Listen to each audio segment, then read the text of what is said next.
Welcome to NBL Now. This is our roundtable edition. During the fever break, we're going to talk about each and every team. We'll talk about their strengths, their weaknesses, and what does it all look like for the back end of the season. And of course, pose some big questions at this learned panel. Damon, Lowery, Derek Rucker. Great to have you both along. We're going to have some fun with this. Let's do it. Let's hit it up. Let's talk about these Perth Wildcats. You want to start with Perth? Let's do it. Let's start with the Perth Wildcats in that case. 7-5 for the season. They won 5 in a row. Miraculous. Yeah, it is. Miraculous. Yep.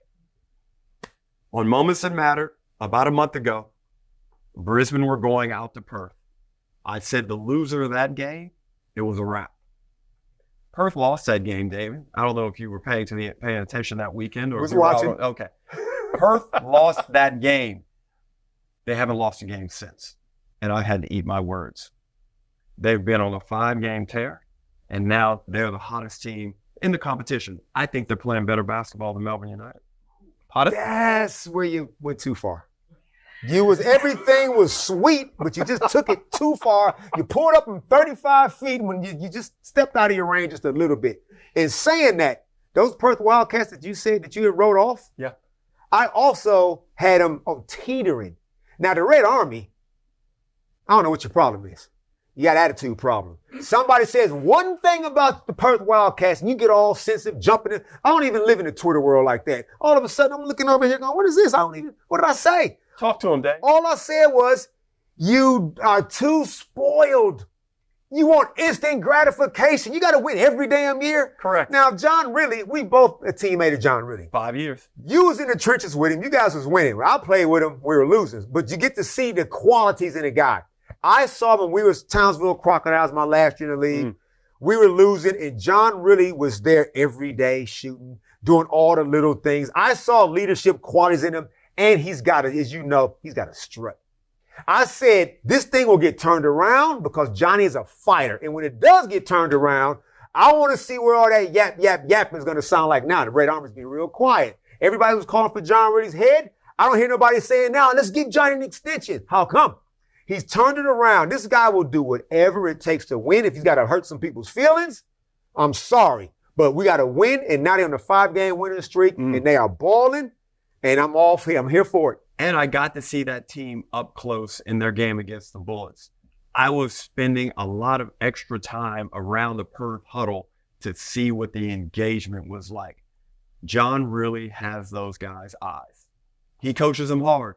I don't always agree with his emotions. I don't always agree with his approach. I don't always agree with how he absolutely berates the refs on every call, but he's coaching in the NBL and he's lifted that team up, okay?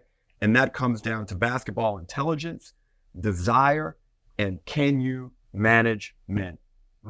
How do we grade this season? Dame? I'm going with a C+. That's to you. Only because there's no consistency in your grade.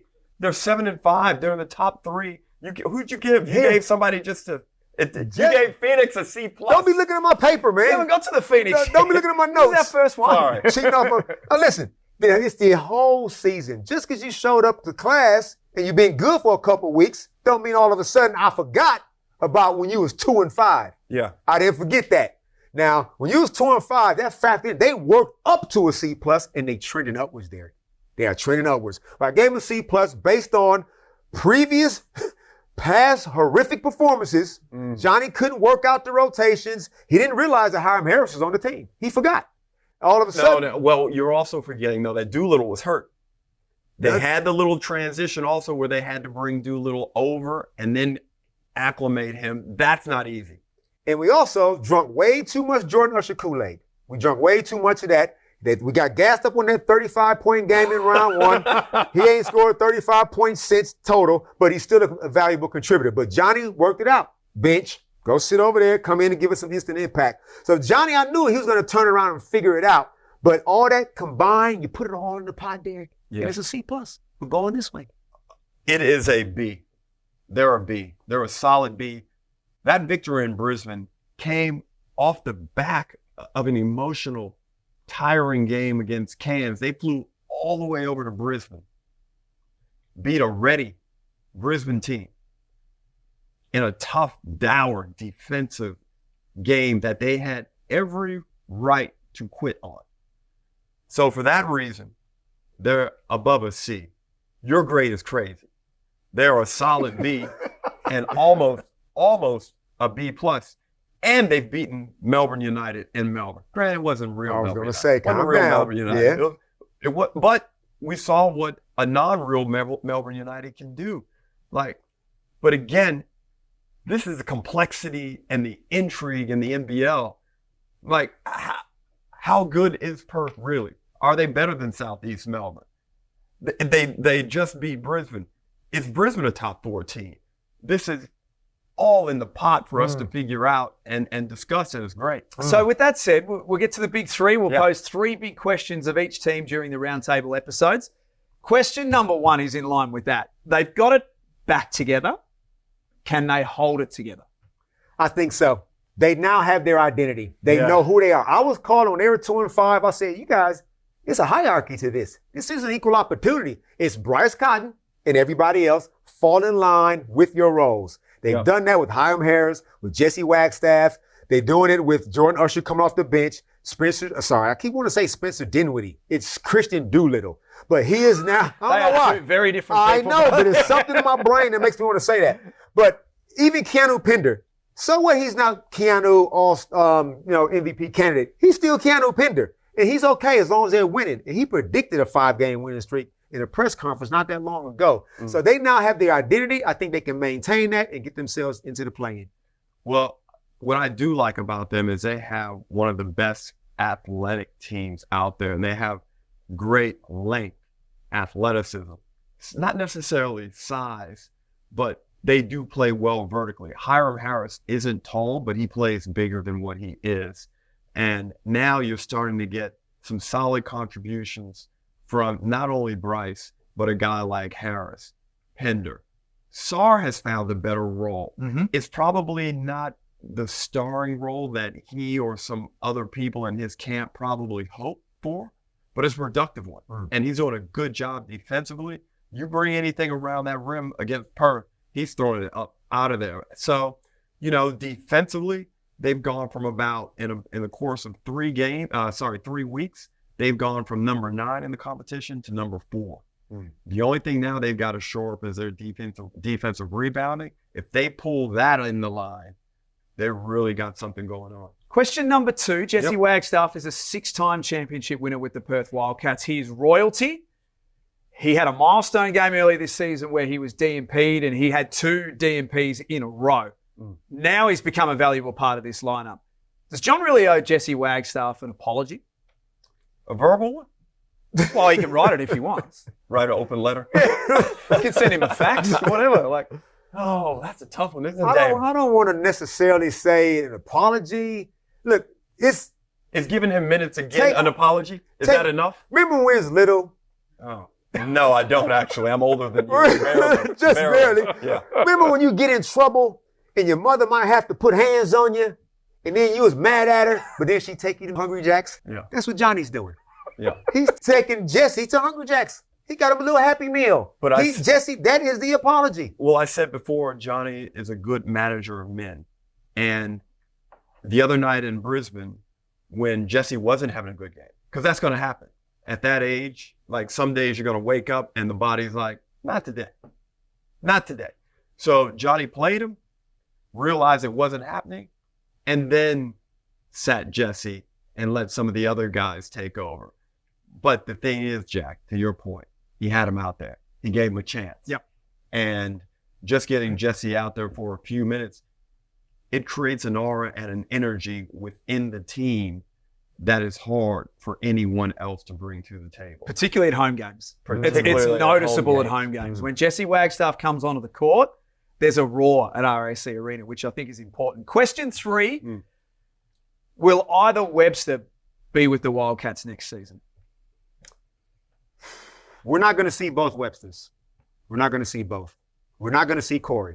And Corey, championship player, proven winner, but it doesn't fit no more. And last season, when Johnny really made that call, Mitch Norton, sit down, Todd Blanchfield, sit down, it's Corey Webster. This year, he's made a different call. And that's one thing about John really. Whatever's working, he will ride with. There are no, oh yeah, I'll get you back later, or oh, you won. Johnny doesn't play that kind of game. Right now, he's got his backcourt sorted. And Corey, it doesn't include you. It includes your brother. So 50% of the Websters is going to have to do. And I thought that Corey handled everything really well. Yeah. I had a chance to speak to him in Brisbane, and his attitude is outstanding. Again, you've heard me say it before, but I'm just being truthful. These guys handle these benchings far better than your boy would have, Damon. Far better than I would have handled it. Corey was up there. He's like, yeah, my time is going to come. And it is going to come. His time is not finished with Perth. They're going to need him at some point to knock down some shots. Something's going to happen. Someone's going to get hurt. Someone's going to get in foul trouble. At some point, like Mitch Norton was required last year to come back late in the season, Corey is going to be needed. And I think that's his mindset. And he's a pro.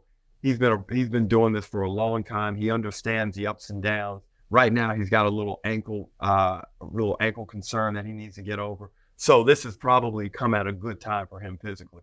The plus minus, hit us with the plus for the season so far. Bryce, yes, but my positive is we're going to see a Perth Wildcat is the #1 pick in the NBA draft. Alex Sarr. How do you know? I hope it to be true. And now I hope it to be true for your own credibility. But how do you know this? Alex Sarr is I got to be careful with my comparisons. I want to say Rasheed Wallace. I want to say Kevin Garnett. He does Do not say Kevin Garnett. Defensively, he's got some Kevin Garnett about him. He can, like you say, he'll throw some stuff out of there, 7'1", turnaround jump shot. Great wingspan. Come on, man. Come over here. Come over here, Darius. Hey, look.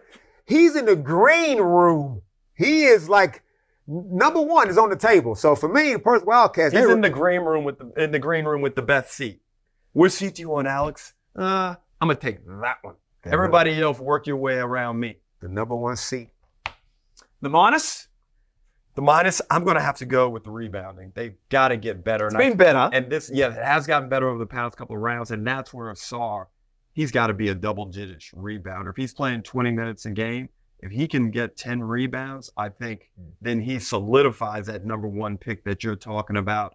But then also I think the guards have to chip in there and do a better job as well. Usher with that athleticism and strength and vitriol, he should be getting 7 rebounds a game. He should be eating up glass in this competition, but we haven't quite seen that yet. So when they get that sorted out, Pender's done a good job. It's not been on him, but once they get that done, they'll be way better.